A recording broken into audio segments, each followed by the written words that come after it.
conversando já com o pessoal, falar que hoje o nosso bate-papo é de deficiências nutricionais, Se né? preparem, que hoje a gente vai conversar igual a nega do leite, né, Lai? Boa noite, Muita gente! coisa para a gente falar sobre isso aí, Eu né? acho que essa é a live mais esperada de todos os tempos, porque a quantidade de mensagem que a gente recebeu foi enorme, né? A gente só tem a agradecer. É, Gabi mesmo, muito Gabi, um beijo grande. isso. E a gente, assim, tem que agradecer sempre a Nuca, a NTCO, o pessoal que está responsável pela dinâmica das lives, porque é o momento de unir mais o paciente com a gente, Exatamente. dúvidas, e a gente sempre sair mais produtivo desse bate-papo, né? Isso. Nessa fase de isolamento, eu tô te vendo sem máscara e tô achando estranho. Pois é, Eu acho que eu não sei o que é que vai faltando ser. alguma coisa aqui. Quando eu for para o atendimento presencial, eu quero abraçar os pacientes, levanto quando eu vejo volta da cadeira. É, a gente, Difícil, né?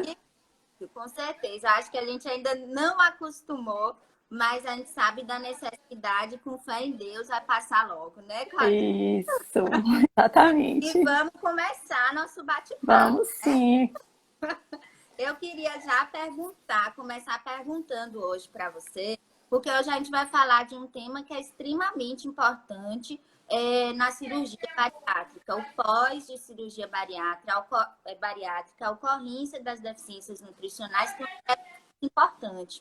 E aí eu queria já perguntar para você, que tem vários trabalhos que se eu conseguir fazer um trabalho no pré-operatório, conhecer esse paciente, organizar um pouco já ele no pré-operatório com uma dieta balanceada, eu posso otimizar o pós-operatório desse paciente. Às vezes até evitar ou minimizar as deficiências nutricionais. Eu queria que você falasse um pouquinho no contexto da nutrição, como é que vocês preparam esse paciente, isso realmente faz diferença?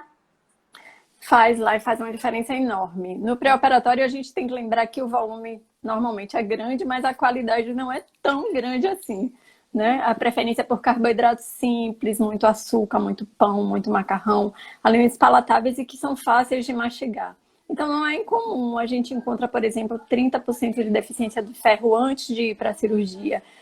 De ferro não, me perdoe. 30% de B12, 10% de ferro. Metade desses pacientes tem deficiência de vitamina D. A gente sabe que aí não tem relação com a alimentação, né? Tem outras características da obesidade também, como a inflamação de baixo grau, o volume corporal que é muito grande, o volume sanguíneo, e acaba que existem sim algumas deficiências.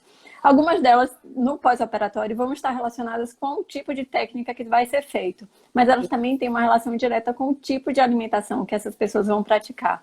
Então, quando a gente começa a tal da mudança de estilo de vida, de hábito alimentar, fazer as pazes com a comida, como a gente fala, antes da cirurgia, a gente observa uma resposta muito melhor. Esse paciente vai muito mais consciente para a cirurgia, do seu papel, da necessidade de mudar, de incorporar hábitos novos. A gente brinca dizendo que eles deixam de ser glutões, deixam de ser americanos e passam a ser franceses, porque o volume vai ser bem menor, mas a qualidade tem que imperar nessas escolhas do pós. Então, a gente começa assim, esse preparo antes da cirurgia e faz uma diferença enorme. Inclusive, tratando essas carências, né? Antes da cirurgia. A dinâmica, né, de pedir no pré-operatório. Algumas não. As vitaminas em si, né, no pré. Isso. Igual você falou, tem muitos pacientes que já entram no pré-operatório com deficiências. Então, tem alguns trabalhos que já trazem deficiência de vitamina D quase de 100% mesmo. Isso. Então, entender que esse preparo de pré-operatório é de extrema importância para a gente conseguir minimizar isso no pós. Então, quando o paciente marca a avaliação com a Nutri, com a endócrina, no pré-operatório, ele fica atento a isso, a essas orientações. Então, já é um trabalho que começa desde antes, né, Claudinha? Isso. E, infelizmente, a gente observa na prática que entra aqui e sai aqui. O volume de informação é muito grande, eu entendo. Eles estão ansiosos para fazer a cirurgia, mas não costumam internalizar o que a gente orienta. Exato. Chega no pós-operatório sem lembrar nada do que a gente falou. Tanto que hoje a gente tem pedido que eles voltem com um acompanhante, com alguém da família, para trazer essa família para o contexto e responsabilizar esse paciente, né? Então, tipo, 15 dias antes da cirurgia, venha e traga o seu cuidador, traga a pessoa que vai cuidar de você, para me ajudar a fomentar todas essas informações e a consolidar elas na sua vida. Botar na prática. A cirurgia é maravilhosa, eu sou apaixonada, encantada, todo mundo sabe disso, defendo até a morte. Mas ela Aham. não é isenta de complicações, né? A chance de carência nutricional existe porque você vai mudar a forma como você vai se alimentar, a ingestão dos alimentos, a digestão e a absorção dos alimentos. Né? Se for Exato. bypass, então, que você tira o duodeno do trânsito, você tira o principal sítio de absorção dos nutrientes. Então, tem Uhum. um preço a pagar. E esse Exato. preço é pequeno, é muito pequeno, porque você vai fazer o Tantos monitoramento. benefícios que pode ter. Exatamente. Se Uhum. você consegue fazer o monitoramento direito, voltar para as consultas de maneira regular, dosar esses exames, essas vitaminas e minerais e fazer a reposição tanto profilática, tanto para prevenir quanto para tratar, você vai ficar bem para o resto da vida. Isso. Agora, o nosso grande problema, você sabe qual é? A evasão. Mais de Isso. 70% dos pacientes não voltam e não fazem esse acompanhamento como deveriam. Então, o A problema não está nas carências, né, Lai? O problema gente está na tá evasão. com acompanhamento. Então, a gente tem que Isso, dar isso. É um trabalho, operar o primeiro passo, né? Então, exatamente. que ter um acompanhamento mesmo, a longo prazo, multiprofissional, para a gente poder usufruir de todos os benefícios que a cirurgia bariátrica pode trazer para o paciente, né? Mas a Isso. gente tem que ter esse compromisso. Quer ver É, outra coisa que incomoda bastante? A não adesão à prescrição de polivitamínico. Metade dos pacientes não tomam polivitamínico ou o suplemento que a gente recomenda. aham, Alguns não têm dinheiro, dizem que não tem, mas muitas vezes priorizam outras coisas, a cerveja, a roupa de marca, a viagem de navio no final do ano. E aham, esquece que a saúde deles nesse pós-operatório depende especificamente daquele polivitamínico para que ele não faça é. carência nutricional. Então a gente sempre faz esse apelo, economiza com qualquer coisa, deixa de tomar aquele uísque final de semana, mas compra o melhor polivitamínico, porque É. trabalhar com a prevenção é sempre o melhor caminho, Para o não melhor é? caminho, a gente não chegar a deixar entrar em fases de deficiência mais avançadas, mais graves, né? Então, a gente Isso. está trabalhando nesse contexto, seria o melhor caminho, como você falou, né? De... Agora deixa eu te devolver uma pergunta. A gente Ah, falou da vitamina D. A isso. vitamina D é uma polêmica, né? Hoje em dia dizem que é um hormônio, que não é mais um nutriente. A dose para você tratar uma deficiência de vitamina D no obeso é enorme, o tempo tem que ser muito mais prolongado. Então, não Hum, é incomum a gente ver esses pacientes com 10 anos de pós-operatório e com todas as complicações de uma carência de vitamina D. Então, fala pra gente um pouco dessa vitamina, qual é a principal implicação da deficiência, por que que o obeso tem um percentual tão alto? Mesmo aqui em Salvador, a gente tem incidência de sol o ano inteiro. Por que essa relação com a obesidade? a vitamina D, a forma como ela é fabricada, a estrutura molecular, a forma dela agir, permite hoje a gente chamar ela de um pré-hormônio ou de um hormônio, né? No contexto do estudo maior que a gente tem com vitamina D, do vínculo em literatura com a vitamina D, de benefício, é na parte do metabolismo ósseo. É o que a gente tem bem estabelecido. A gente tem vários estudos que trouxeram especulações, né, sobre a vitamina D na doença cardiovascular, proteção de diabetes, no contexto de doenças autoimunes, na parte de imunidade, só que a gente ainda não firmou isso com um vínculo mesmo bem estabelecido de De causa causa, né? mesmo, né, nos estudos. Então, são ainda coisas que precisam trazer mais evidências, né? No Isso. contexto hoje, a gente considera o ponto de corte da vitamina D abaixo de 20 para a população que a gente fala que não é uma população de risco, mas existem pacientes que a gente enquadra em grupo de risco. Então, entra a obesidade, paciente que fez a cirurgia bariátrica, síndromes desabsortivas, gestantes, lactantes, pacientes que têm uso de corticóide crônico. Então, esses pacientes, a gente gradua nesse grupo de risco e acaba que o ponto de corte acaba sendo um pouquinho mais alto, acima de 30, né? Uhum.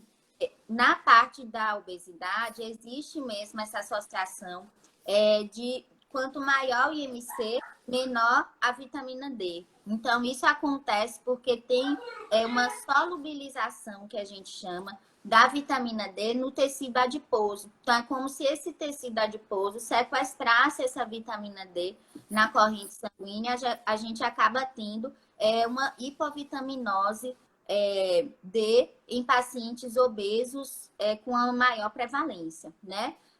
Tem outros casos que é como você falou, às vezes a obesidade a gente expõe um pouco menos, né? Existe também a parte do...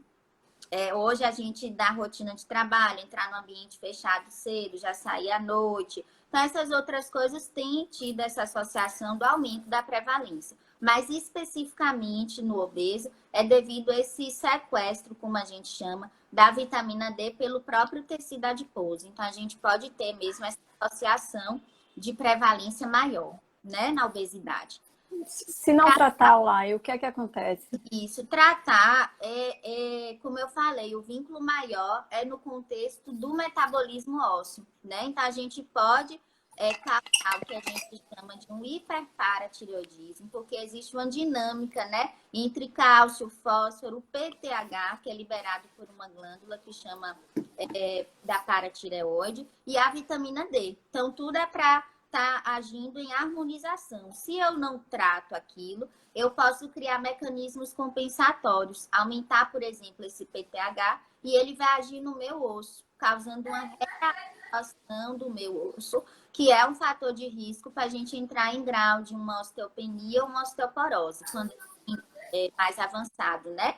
Além disso, a vitamina D está associada com a absorção do cálcio, lá no intestino, a nível renal. Então, se eu não trato também a deficiência de forma adequada, eu também posso diminuir esse aporte de cálcio, que também é de extrema importância para a parte do osso. Então, o que a gente tem mais bem documentado é com o metabolismo ósseo mesmo.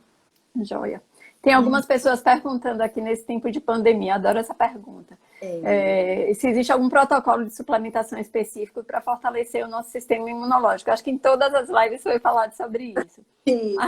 Depois você comenta, mas na minha opinião, a imunidade você constrói com o seu estilo de vida. Exato. Com a alimentação correta no dia a dia, com um bom sono, com hidratação adequada, com hábitos alimentares adequados, com uma boa comida, com prática regular de exercício físico, não sei se eu já falei. Enfim, com seu estilo de vida saudável no dia a dia. Não adianta agora que o coronavírus chegou, querer mudar a imunidade com uma cápsula mágica.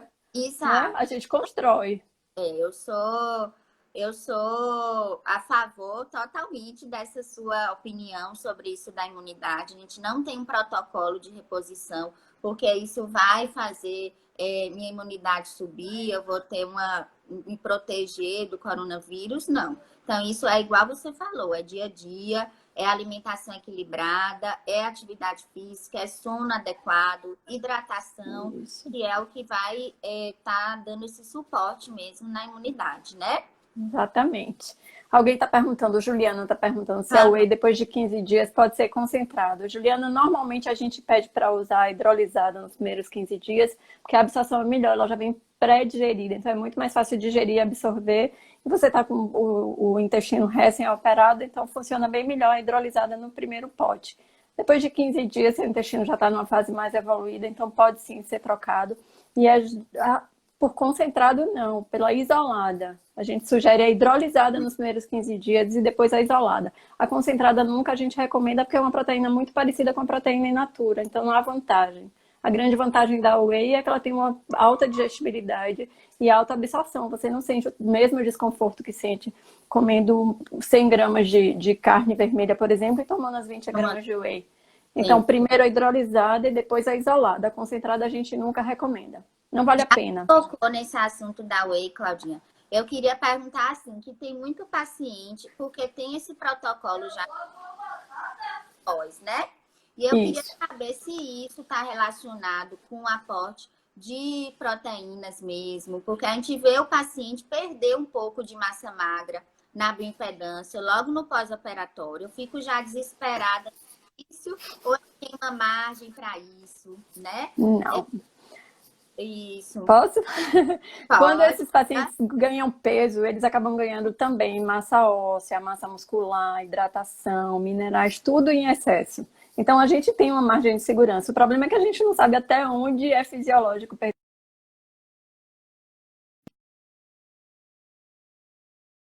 clínico ou cirúrgico, perca músculo, né? Porque quem perde músculo desnutre. A gente quer que ele perca gordura.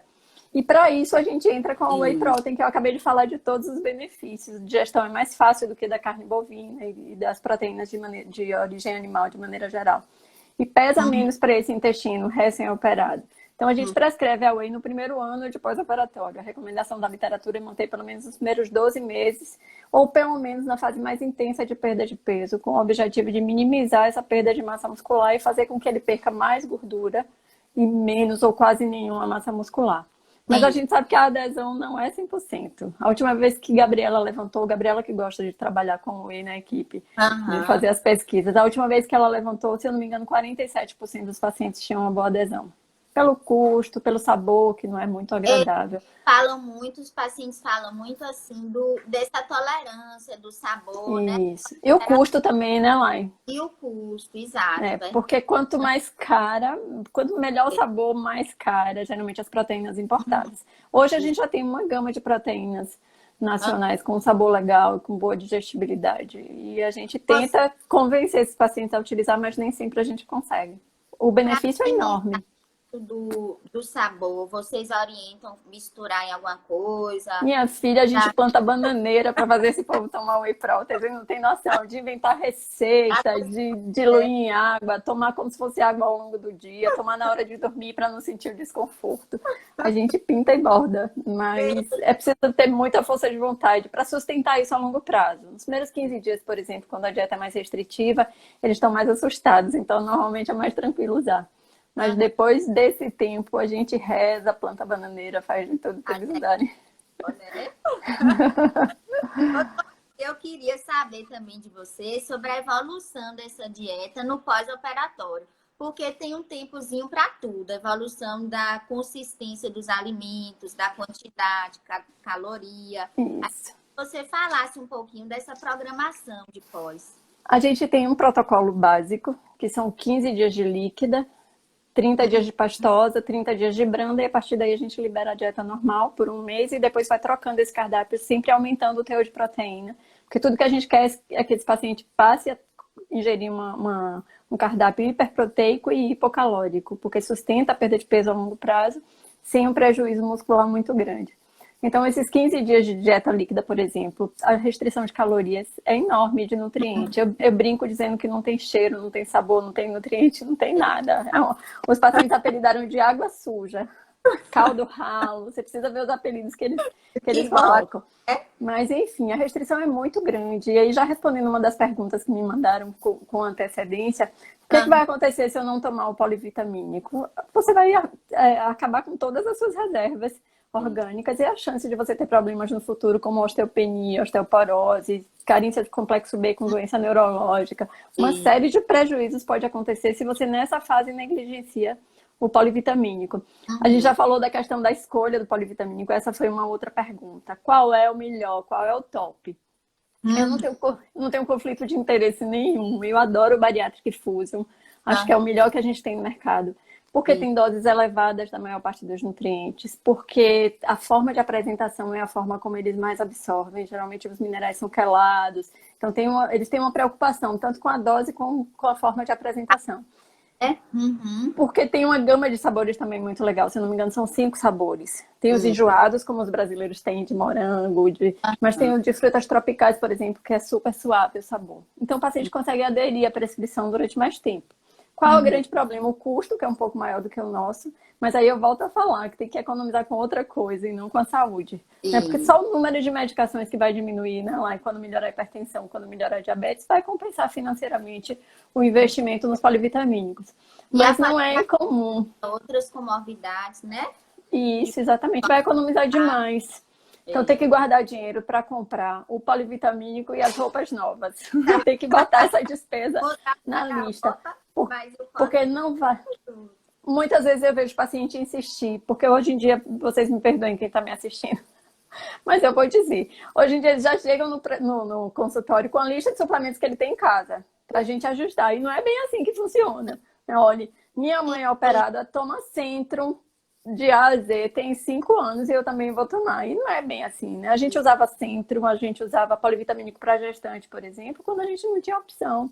Hoje a gente tem suplementos ótimos que atendem à recomendação do paciente operado e que fazem com que ele passe aí 2 anos de dieta restritiva, por exemplo, sem ter uma carência nutricional. Então, vale a pena investir e faz diferença sim você usar um suplemento específico para a cirurgia. Não vale a pena usar esses suplementos comuns de mercado, que são feitos para pessoas que não têm nenhuma demanda cirúrgica, que têm o trato digestivo íntegro, que tem uma ingestão alimentar adequada, mas que tem um nível de estresse elevado, que não come fruta todos os dias e acaba utilizando. O paciente operado não tem as suas necessidades específicas, seja sleeve ou seja bypass. Essa é uma outra pergunta que eu quero que você responda para a galera. Precisa tomar polivitamínico, independente da técnica ou não precisa? Quem faz o sleeve, muita gente opta pelo sleeve achando que não vai ter carência nutricional. Pode acontecer. A gente sabe que o sleeve, a diferença é que ele é uma cirurgia restritiva. O bypass, a gente tem os dois componentes. Tem a parte restritiva e a parte desabsortiva, né? Mas a gente sabe que também pode ocorrer deficiência nutricional no sleeve, né? Não é garantia que isso não vai ocorrer. Só que a demanda, a prevalência é muito menor no sleeve do que no bypass. A ocorrência, né? Sendo que também no sleeve a gente pode fazer um manejo do polivitamínico com 100% daquela ingestão diária. Normalmente a gente faz a dose maior, dobrada. Mega dose. 100%, exato. Quando eu falo para eles que é muito mais barato prevenir do que tratar, é justamente falando disso, no bypass especificamente. Para você prevenir uma anemia, você pode usar 30 miligramas de ferro. Para você tratar, você tem que fazer 150, 200 miligramas. Então, a intolerância é maior, o custo é maior. A prevenção é sempre o melhor tratamento, com certeza. Alguém perguntou aqui, não me lembro quem foi, qual era a diferença entre suplementar vitamina D e em cápsula, líquida e em cápsula. A líquida, até onde eu me lembro, quando a gente não tinha outra opção, que era outro suplemento que a gente não tinha no mercado, né? O volume para chegar à dose recomendada de 50 mil era enorme, então viabilizava. E ainda é assim, Claudinha, a gente tem apresentações hoje que a gente tem 500 unidades por gota. Então, assim, para a gente fazer 50 mil unidades nisso aí, então a dose é maior, né? Então, acaba que esse custo-benefício da líquida vai ser maior do que a cápsula, né? Isso. E a absorção da líquida tem isso, alguns estudos que trazem de ser um pouquinho melhor do que a cápsula. Mas a diferença também não é tão grande no quesito de absorção, né? Isso. Alguém perguntou sobre cafeína, se reduz a absorção de nutrientes. Reduz sim quando você tem uma ingestão excessiva. Então, toma Coca-Cola todos os dias, toma café 1 litro. Semana passada eu atendi um paciente que tomava 2 litros de café. Como assim? Eu não acreditei no que eu estava ouvindo, mas ele passa o dia inteiro tomando café. Então, a literatura mostra que acima de 400 ml tem sim um prejuízo, principalmente para quem tem o desvio intestinal, né? Para quem fez bypass, que já não tem uma absorção tão legal. Então, não deve consumir café em excesso, não. Efeitos adversos mesmo da cafeína, né? Então, isso. Insônia, dá um pouquinho de taquicardia, o ritmo intestinal trabalhar um pouquinho mais acelerado. Então, isso pode acontecer. Eu queria até lhe perguntar nesse contexto de intolerâncias mesmo alimentares, que tem pacientes que antes do pré-bariátrica consumia certos alimentos. Quando eles operam, eles acabam tendo um pouco de rejeição ou queixando um pouco da mudança do paladar. Isso mesmo acontece mesmo? É frequente? É frequente, sim, tanto no sleeve quanto no bypass. E é uma ferramenta que a gente utiliza muito, que é super bem-vinda. Por exemplo, eu adorava coxinha antes da cirurgia. Aí com 3, 4 meses a gente libera a dieta e a criatura vai lá comer a coxinha. Passa mal, enjoa, esquece que passou mal. 15 dias depois tenta de novo. Na terceira vez que ele se depara com essa coxinha, ele vai dizer, não quero mais, e faz mal. Então isso acaba levando ele ao hábito alimentar de maneira mais tranquila. O paciente que não tem essa intolerância tem uma responsabilidade frente ao tratamento muito maior. Aquele paciente que não tem dumping, que não enjoa com gordura, que não enjoa com açúcar, ele tem uma responsabilidade frente ao tratamento muito maior de mudança. Porque quem tem essas intolerâncias, e a grande maioria tem, Para quem não fez ainda a cirurgia, a gente não chega a ser uma coisa limitante, não. Mas dá aquele enjoozinho quando você ultrapassa o limite. A galera que está aí assistindo pode me ajudar a descrever isso, porque eu não sou operada, então ouço os relatos e estou repassando aqui para vocês. Mas a sensação de enjoo, de desconforto abdominal existe sim em relação principalmente ao excesso de gordura e ao volume que se come por vez. Eu ouço muito no consultório isso. Uma colherada a mais e já travou, eu não consegui mais comer nada. E isso ajuda os pacientes a criar uma nova memória relacionada à alimentação, né? A reescrever essa história com o alimento. Porque se ele não tolera mais os alimentos gordurosos, o fast food, a picanha, ele vai partir para outra maneira de preparar. E ele tem uma tendência a ir para frutas, para verduras, para alimentos que não pesem tanto na digestão. E ajuda pra caramba. Respondi tudo ou faltou alguma coisa? Não, foi nisso aí mesmo. Foi ótimo. Pronto. Doutor Erivaldo está perguntando. Doutor Erivaldo está aqui perguntando se osteoporose e osteopenia deve repor algum tipo de vitamina. Responda aí. Doutor Eri, você ouviu?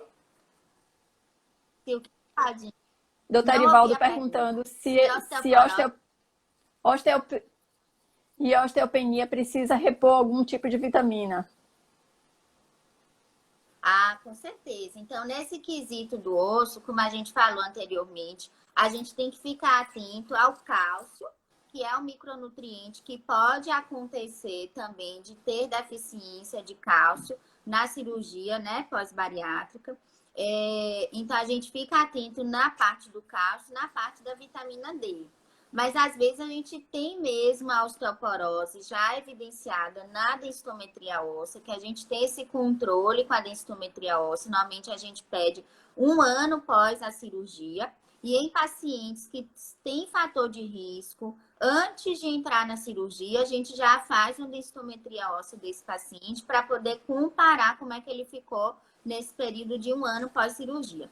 Então, nesses pacientes, às vezes a gente precisa tratar mesmo o paciente com medicações específicas para osteoporose, bisfosfonatos, teriparatida. Então, a gente vai avaliar esse paciente. Mas a reposição nesse contexto do osso fica bem voltada para a vitamina D, que sempre a gente vai querer um ponto de corte acima de 30 e ficar atenta com o cálcio, né? Então, o cálcio é um micronutriente que ele precisa da acidez gástrica para ser bem absorvido. Então, daquele ácido clorídrico. Como eu mexo um pouquinho nesse contexto no estômago, eu acabo podendo ter a deficiência do cálcio também.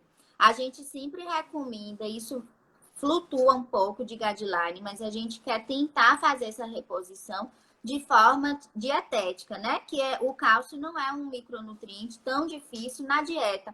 Então, a gente consegue fazer essa reposição, às vezes, na parte dietética, que aí vai flutuar de 1.250 a 1.500 miligramas dia. Tem guidelines que falam até 1.800, 2.000 miligramas de cálcio. E quando a gente não consegue isso, aí a gente vai entrar com a reposição mesmo.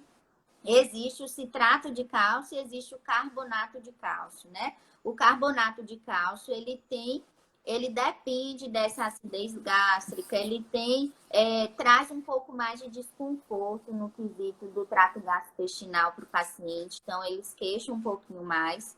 E o citrato não, independe dessa parte da acidez gástrica e o paciente tem uma tolerância um pouco melhor.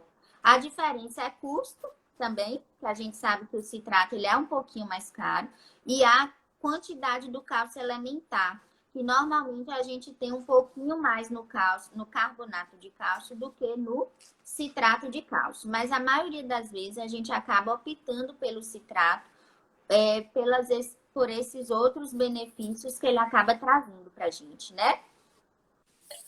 Olá, eu sei que não é o tema da nossa live, mas Ana Cláudia perguntou aqui sobre hipoglicemia. O assunto me encanta tanto que eu acho que a gente podia dar 2 minutinhos a ela respondendo, né? Falando um pouquinho sobre a hipoglicemia pós-cirurgia. Fala aí pra gente um pouquinho sobre. Isso, porque assim, a hipoglicemia, a gente tem esse contexto de ser um pouco, que não se usa mais esse clima, mas a gente fala de ser hiperinsulinêmica, né? Então, quando a gente mexe no trato gastrointestinal, esse alimento ele passa de uma forma mais rápida, né, pelo trato gastrointestinal, e a gente pode ter um estímulo para a liberação de insulina maior. Então, essa insulina pode circular por um tempo maior e a gente já ter essa passagem do alimento de uma forma mais rápida. Então, a gente pode induzir a hipoglicemia, que o paciente sente com tonturas, taquicardia, sudorese, e o tratamento maior para a cirurgia, para esse contexto, é aquele paciente que precisa readaptar um pouco a alimentação. Então, a gente tem que fracionar mais essa alimentação, tentar reduzir um pouquinho mais da quantidade de carboidrato. E nos casos que isso não resolve, ou que eu tenho uma hipoglicemia mais grave, que o paciente ou chega a fazer valores abaixo de 30 de glicose, ou ele acaba comprometendo em algum momento esse sensório, né? Então, a gente pode comprometimento do sensório, aí a gente pode entrar com algumas medicações para evitar isso, né? Então, a gente tem disponível algumas medicações nesse contexto. Pronto. Alguém está perguntando aqui se o uso de... Oi? Desculpa. Complementar aí da hipoglicemia. Ah, não. A gente tem uma boa experiência, uma boa resposta com a dieta hiperproteica. Você sabe que eu sou fã de proteína. Meus pacientes saem todos ouvindo com uma proteína no consultório. Eu sou a louca da proteína. E a gente resolve na maioria dos casos. Dificilmente precisa ir para medicação. A gente teve 1 ou 2 casos no máximo que precisou fazer reabordagem cirúrgica. Né? A evolução, de maneira geral, é benigna. Alguém perguntou aqui se o uso de protetor gástrico depois da cirurgia por um tempo prolongado pode aumentar o risco de carência nutricional. E aí? Pode também. Então, o protetor gástrico é o que a gente conhece como omeprazol, pantoprazol, são as medicações nesse contexto que a gente fala, os inibidores de bomba, de próton. Eles estão ligados para diminuir a secreção do suco gástrico. E, consequentemente, a gente acaba alterando o pH do estômago. Só que a gente sabe que algumas vitaminas precisam desse pH um pouco mais ácido para serem absorvidas, né? Então, um dos exemplos foi o cálcio, que foi o que eu falei, e existe também a vitamina B12. Então, para a vitamina B12 se desligar do alimento, ele precisa do ácido clorídrico. Junto com a pepsina, que é uma enzima que está lá também, né, no estômago. Então, ela vai conseguir se desligar do alimento e poder começar o passo de absorção dela. Então, se eu uso esse inibidor de bomba a longo prazo, eu acabo tendo esse impacto na mudança de pH e de mucosa, que, consequentemente, pode sim ter algum efeito na absorção dos micronutrientes. Exatamente. Alguém perguntou quais são as principais vitaminas e minerais que nós devemos temer a deficiência no pós-operatório. Eu acho que vitamina D e vitaminas do complexo B, de maneira geral, né? Em relação a minerais, ferro, zinco, acho que são esses os 4 mais prevalentes, né? Prevalentes. Isso mesmo. E deve temer pelas consequências mesmo, né, Claudinha? Exatamente. A gente sabe que a B12... a vitamina B1, por exemplo, a tiamina, a gente pode ter, às vezes, sintomas associados mais graves se eu tiver uma deficiência grave da B1, que é a tiamina, né? Então, a gente pode ter encefalopatia, alterar nervos, a parte oftalmológica, que é até uma síndrome mesmo, né? Então, a gente pode ter essa associação, exato. A gente tem a vitamina B12, que pode dar sintomas neurológicos. Às vezes, se eu mantenho uma deficiência prolongada e uma deficiência grave, esses sintomas podem ser até irreversíveis. Então, é importante estar em acompanhamento, de seguir as orientações, entender que esse acompanhamento tem a longo prazo, né? Isso.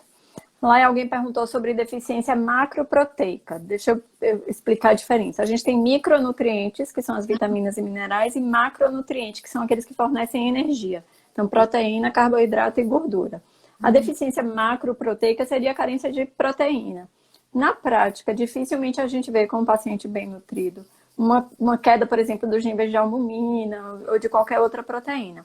A gente percebe a sintomatologia através da perda de massa muscular. Então, por isso que a gente prescreve a whey já desde o primeiro dia de pós-operatório e pede para eles manterem durante o primeiro ano. Então, é muito difícil ter, por exemplo, queda de albumina. Agora, quando tem, minha amiga, é muito difícil de tratar, porque o ideal é você fazer essa reposição venosa, tem que ser internado.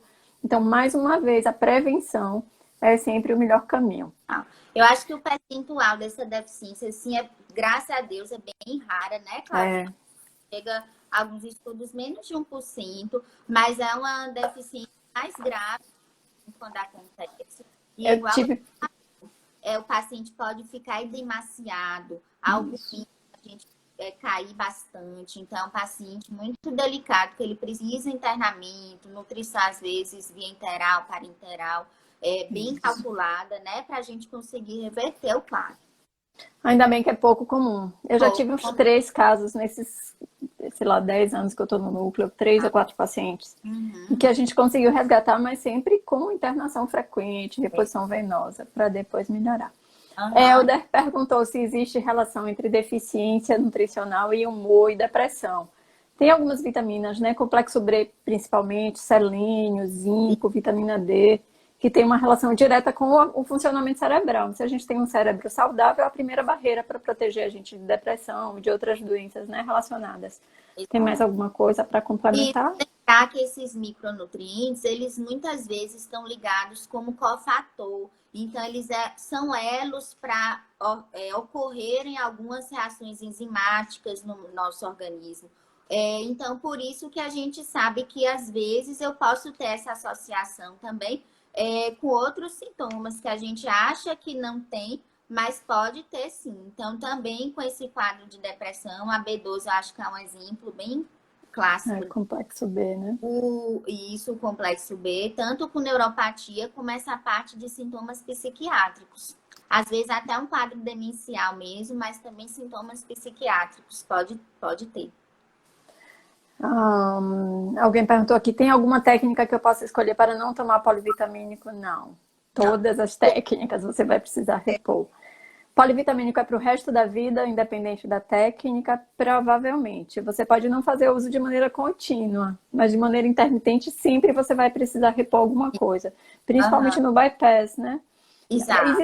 Existem pacientes que melhoram tanto a qualidade de vida no pós e que conquistam uma saúde nutricional, física, mental tão grande que não tem necessidade. A gente repete os exames nos períodos recomendados segundo o protocolo e não tem deficiência nutricional. Outros aparecem, vitamina D caiu um pouco, daqui a um ano a B12 caiu. Então, uma vez ou outra a gente vai precisar repor alguma coisa, né?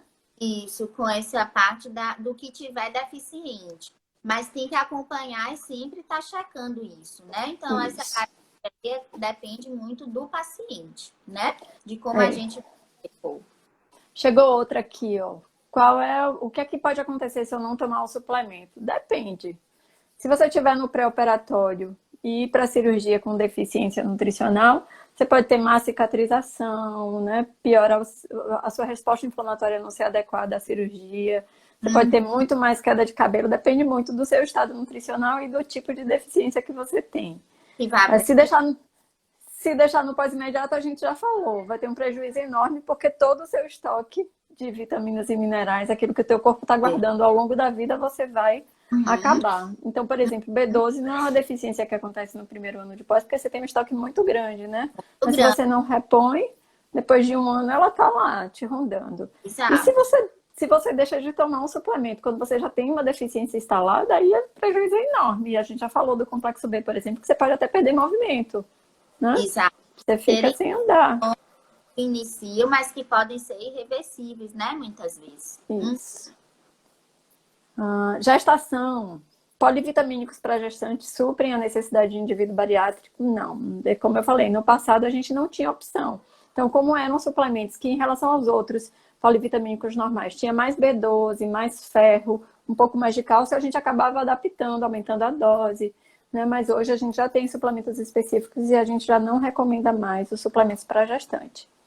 Até porque o custo às vezes maior um suplemento para gestante do que o de paciente operado, né? Pela quantidade que você vai fazer do comprimido. Então, você acaba tendo necessidade de usar mais comprimidos para suprir aquilo, do que você usar um polivitamínico que seja um pouco melhor, né, nessas concentrações, que você acaba usando uma quantidade menor.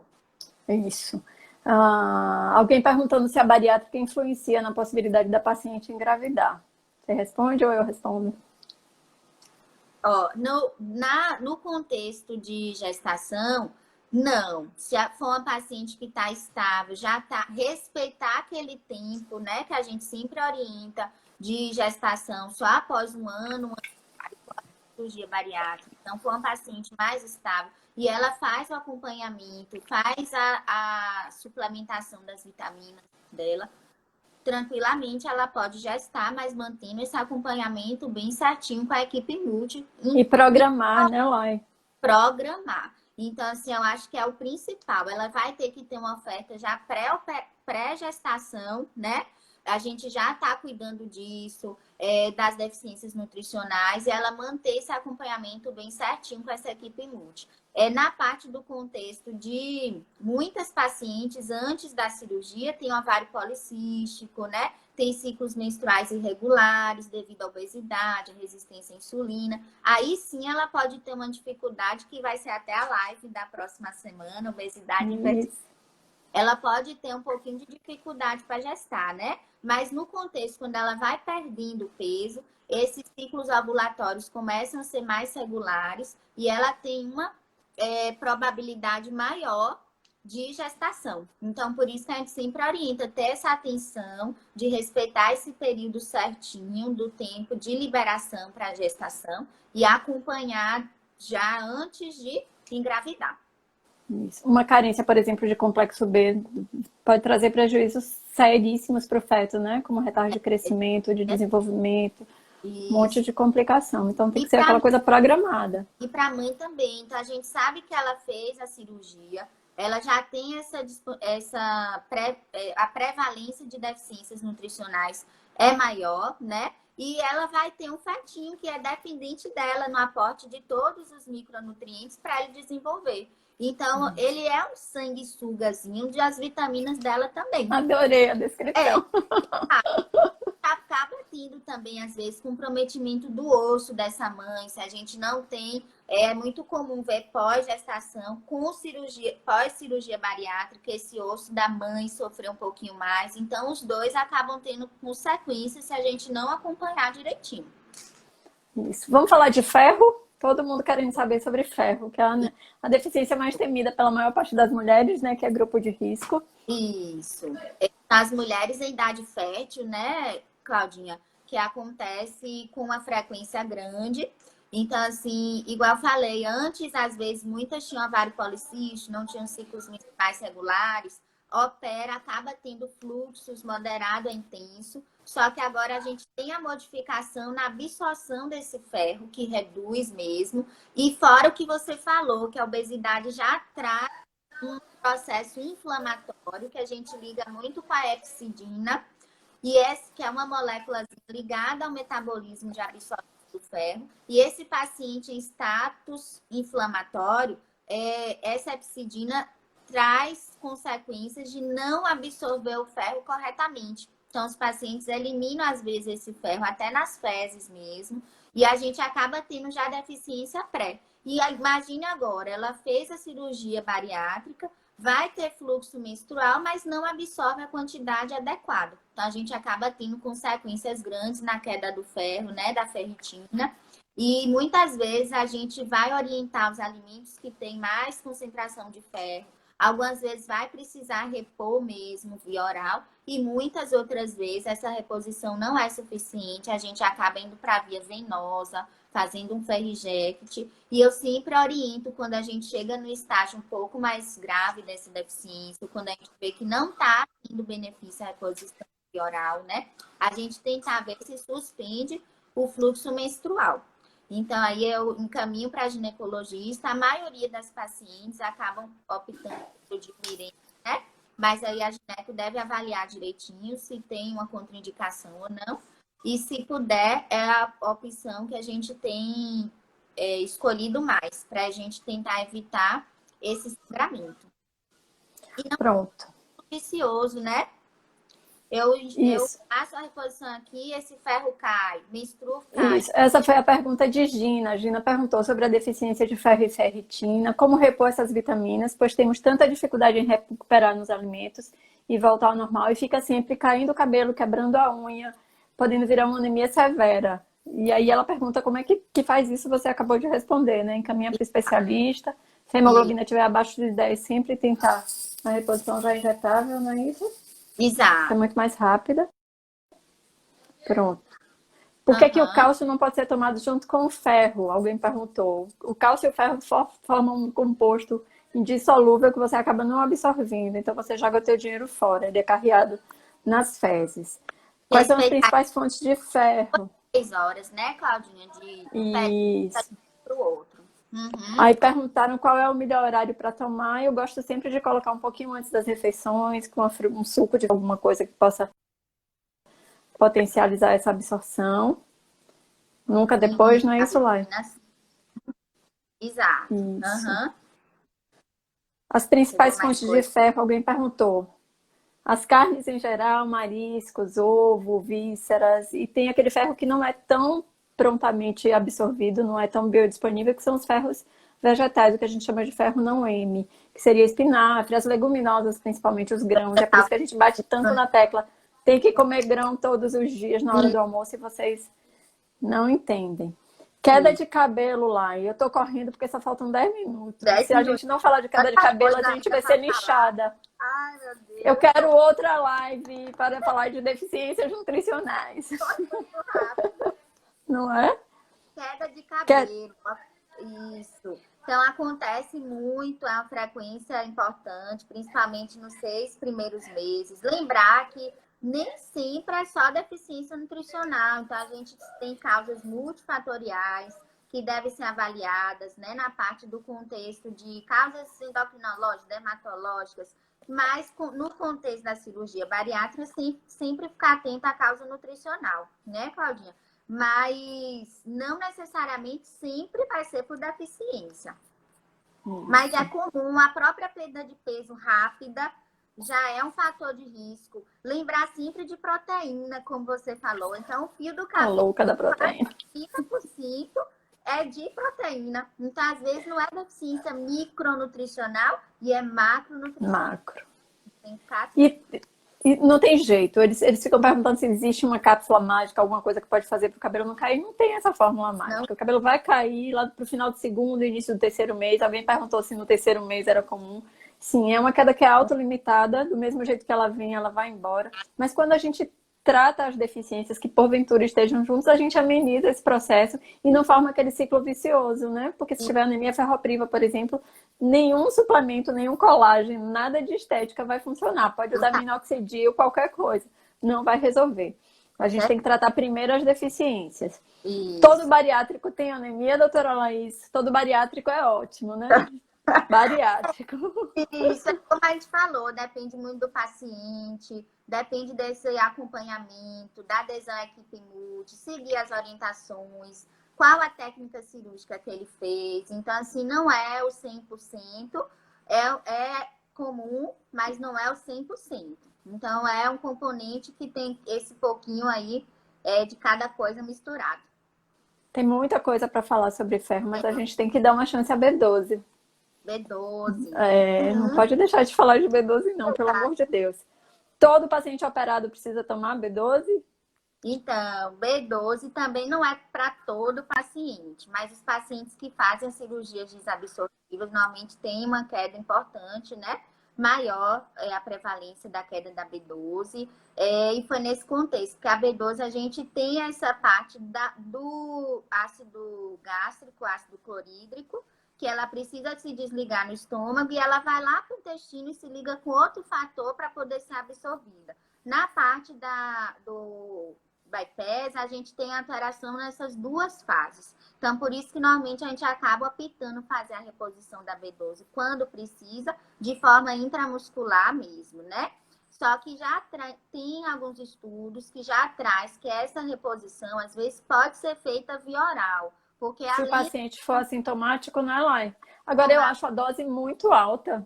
muito alta. Se você for fazer sublingual mesmo, é intolerável. Isso. Aí tem esses estudos que têm essa absorção passiva, mas é para esse tipo de paciente, que é assintomático, que não tem uma deficiência muito grave, né? Da vitamina Isso. B12. Então, se for uma deficiência importante, é via intramuscular mesmo. Venosa nunca, né? A gente tem risco de choque anafilático venoso, então a gente não faz mesmo. Então, é mais a intramuscular e alguns pode ser tentado via oral. Pronto. Esses polivitamínicos que a gente tem no mercado tem em média 10 microgramas. A recomendação é 1.000 microgramas por dia. Então, dificilmente a gente vai conseguir com a via oral, né? Pelo menos eu vejo uma resposta. O paciente já se sente melhor no dia seguinte quando faz logo a injetável. A gente tem citoneurin também de 5.000 microgramas Isso. via oral. Só que é isso, a gente oferta uma quantidade maior, só que nem tudo vai ser absorvido. Absorvido. Né? Dores musculares com frequência podem estar relacionadas à vitamina B12? Pode ter sintomas musculares, fadiga, anemia megaloblástica, aumentar a hemácia, cair leucoplaqueta. Palpitação, né? Palpitação. Perdão, A Lívia alteração. já tá aqui finalizando pra gente. 5 minutinhos só. E aí, zinco? Considerações finais. Tem uma só para finalizar, a gente não pode deixar de falar de zinco, pelo amor de Deus. O zinco acomete, a deficiência de zinco acomete até 30% dos pacientes. Normalmente são as principais, as fontes do zinco são as mesmas da B12, do ferro. Então, o paciente que tem carência de B12, carência de ferro, normalmente tem carência de zinco e precisa tomar cuidado. A gente precisa lembrar para esse paciente que a cirurgia traz essas carências nutricionais, mas se houver uma gestão da saúde dele no pós-operatório, a gente consegue prevenir e tratar isso tudo, né, Lai? Como eu falei no começo. Com certeza. Então, assim, a gente bota numa balança e o que a obesidade traz, né, como doença crônica, como muitas comorbidades, qualidade de vida, e a gente tem isso, pode conseguir isso no pós-operatório, é só acompanhar direitinho, seguir orientação. Tomar os suplementos, pelo amor de Deus. Polivitamínicos que dá certo, né? Exatamente. Foi e a gente curto, a gente tinha muita coisa ainda para falar. A gente quer falar mais. A gente vai marcar Deficiências Nutricionais parte 2.